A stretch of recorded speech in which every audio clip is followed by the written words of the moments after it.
आठवड्याभरापासून संततधार होत असलेल्या नांदेड जिल्ह्यामध्ये अतिवृष्टी सदृश्य पावसामुळे सर्वत्र हाहाकार माजला असून शेतकऱ्यांसह व्यापारी व महावितरण कंपनीचे प्रचंड प्रमाणात नुकसान झाले आहे। माहूर येथील 3.5 शक्तिपीठांपैकी एक मूळ पीठ असलेल्या आई रेणुका माता मंदिर परिसरात असलेल्या रोहित्र मागील 2 दिवसापूर्वी बिघाड झाले होते। श्री रेणुका देवी मंदिर परिसरात बिघाड झालेल्या रोहित्रांची माहिती महावितरण विभागास देण्यात आली। या बाबीची गंभीर दखल घेत माहूरच्या महावितरण विभागाने 24 तासाच्या आत रोहित्र बसवून तीर्थक्षेत्रावरील भाविक व व्यापाऱ्यांची होणारी गैरसोय दूर केली। त्यांनी केलेल्या भर पावसात केलेल्या कामाच्या अथक परिश्रमामुळे अनेकांनी त्यांचे कौतुक केले असून या कामे माहूरचे कार्यकारी अभियंता महावितरण राहुल शेंडे समवेत त्यांचे सहकारी कर्मचारी प्रवीण राठोड, संतोष नागलवाड,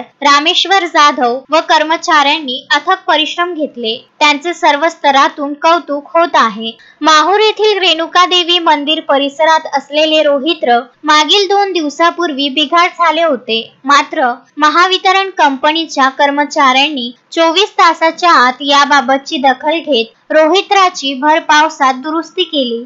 अखेर त्यांच्या परिश्रमाला यश आले आहे। संजय घोगरे, विदर्भ न्यूज, माहूर।